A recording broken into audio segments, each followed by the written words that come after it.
Next year, the airport lounge access on the Venture X is getting gutted. In this video, I'll cover the changes, what alternatives you have, and what you should do if you're thinking of canceling your Venture X. If you're new to the channel, hey, I'm Aaron from Cards and Points. I'm a credit card and travel rewards expert that's been featured in a bunch of leading publications, but I launched this channel so that I could share my tips and strategies directly with you.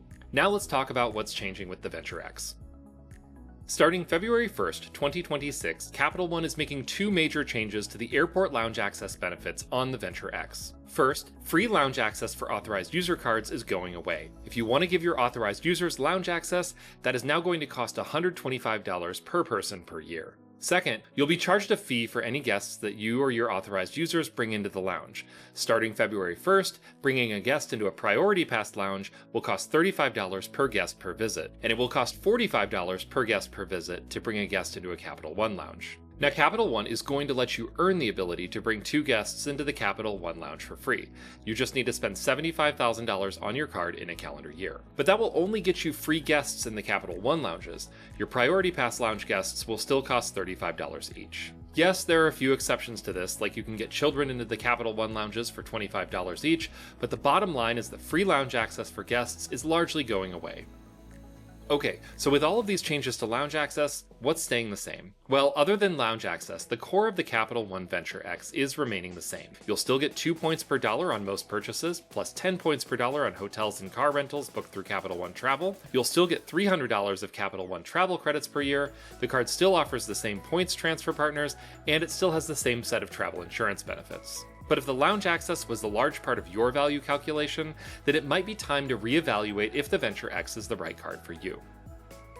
If you normally travel by yourself and the Venture X offered lounge access and travel rewards that met your needs, there's probably no reason to change. The Venture X is still a great value card for the solo traveler, and you'll still be able to access Capital One lounges and Priority Pass lounges just like you do today, you just won't be able to bring in any guests for free.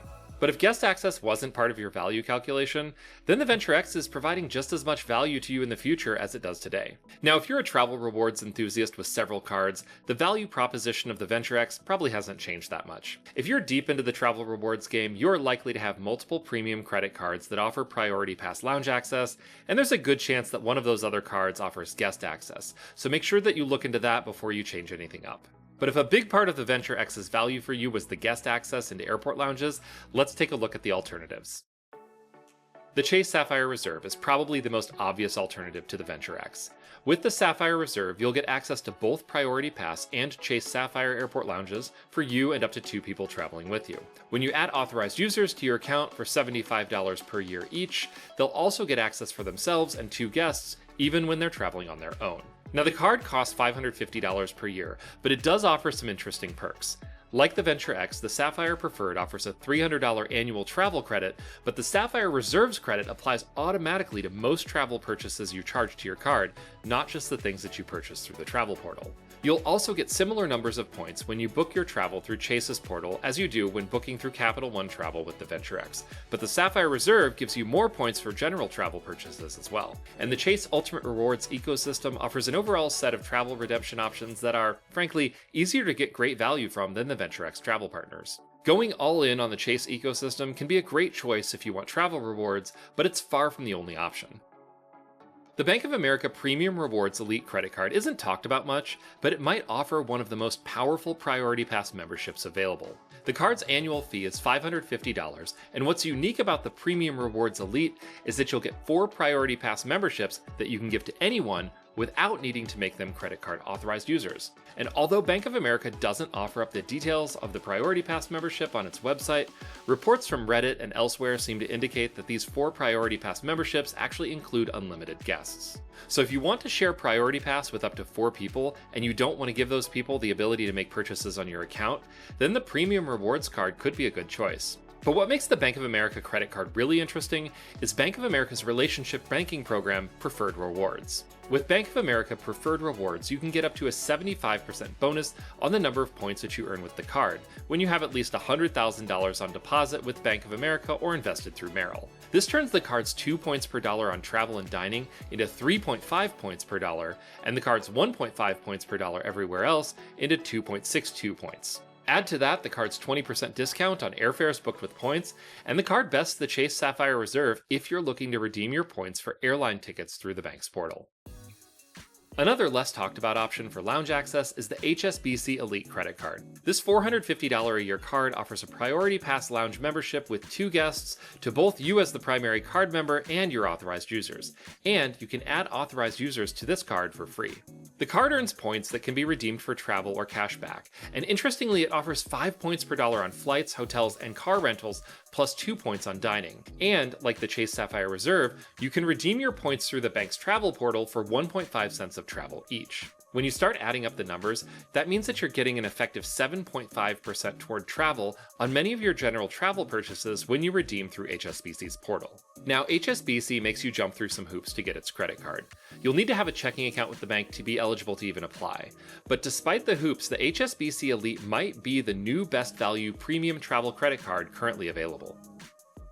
Probably the most iconic premium travel credit card is the Amex Platinum Card, and this card offers a lounge access program that includes a large network of Amex's own Centurion and Escape lounges, plus access to lounges operated by several partners. While the Platinum Card used to offer one of the most generous lounge access programs, Amex made cuts to this benefit a few years ago, meaning that you'll need to spend at least $75,000 on the card in a calendar year to get guest lounge access to the Centurion Lounge.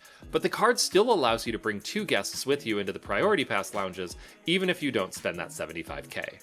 Now, with an annual fee of $695 per year, the Amex Platinum Card is one of the most expensive premium travel credit cards out there. And one of the other options is likely better for you if you're just looking for airport lounge access, but it's certainly possible to get plenty of value from this card in excess of the card's annual fee.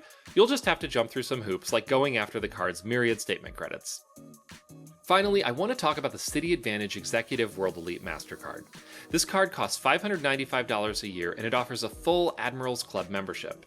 Now, this might be a good option if you travel on American Airlines as your primary airline, since you'll get access to American Airlines Admirals Clubs rather than Priority Pass lounges. With the card's included Admirals Club membership, you'll get access for yourself and your immediate family or up to 2 guests. Now, this card doesn't offer too many perks beyond the lounge access. Citi's cards are notoriously light on benefits, but if you want lounge access for you and your family as an American Airlines flyer, the AAdvantage Executive Card might be your best option. If you're thinking of moving on from the Capital One Venture X, you really have 2 options: cancel your account or downgrade it to another Capital One card. If you're planning on closing your account, be sure that you have a plan to use your points. When you close your account, you'll lose access to your points, and that could represent a significant amount of value if you've saved up a bunch of points over the years. If you have another Capital One credit card, you might also be able to transfer your points to your other account before you close your Venture X. But if you don't and you need to cash out your points, remember that you'll only get half a cent of value from each point if you simply redeem them for statement credits. You'll want to charge travel to your card and then redeem your points for offsetting statement credits in order to get the full 1 cent of cash value from each of your points. Now, another option is to convert your account to another card type, like the no annual fee Saver or Quicksilver cards. Generally, your account will need to be in good standing, and you'll need to have your account open for at least a year before converting it to another account type. Call the number on the back of your card and ask about what your options are here, and be sure to ask what happens to your points when you convert your account. Finally, be sure that you use your annual $300 Capital One travel credit if you haven't already, since you'll lose access to that if you either cancel or downgrade your account. I currently hold the Capital One Venture X card, and honestly, I'm on the fence about whether to keep it. On one hand, since I have other premium travel credit cards, I have enough Priority Pass memberships to get my entire family into airport lounges with me when I travel, so I don't really need the lounge access from the Venture X. Now, I do like visiting the Capital One lounges when I'm traveling, and those have been especially useful when traveling through Denver and Washington, D.C., so I might keep the card around since it's pretty easy to get value from the $300 annual travel credit and the 10,000 points that I get on my card member anniversary. But doing the research for this video has me thinking seriously about getting that HSBC card. It looks like a really compelling option for a travel credit card, and if I do get that card, I might convert my Venture X to a Saver card. But what are you planning on doing? Let me know down in the comments. So in short, starting February 1st, 2026, the Venture X lounge access benefit is being cut. Authorized users will no longer get free lounge access, and in most cases you'll need to pay a fee to bring a guest with you into the lounge. But the good news here is that there are still several good options if you want to get yourself and your guests access to Priority Pass airport lounges. And one of the options I mentioned earlier might be even better for you than the Venture X is, even prior to the changes. Now I know that there are several other options out there. You could get a Chase Marriott card and eventually convert it to a Ritz card, and there are even rumors about other issuers getting ready to launch premium credit cards with lounge access, so things are likely to change. I'll drop some links in the description about cards that I've mentioned, as well as some other articles that can help you find the best lounge access for you. And please, if you know of a good option that I haven't mentioned, leave a comment and let us know about it. Thank you so much for watching.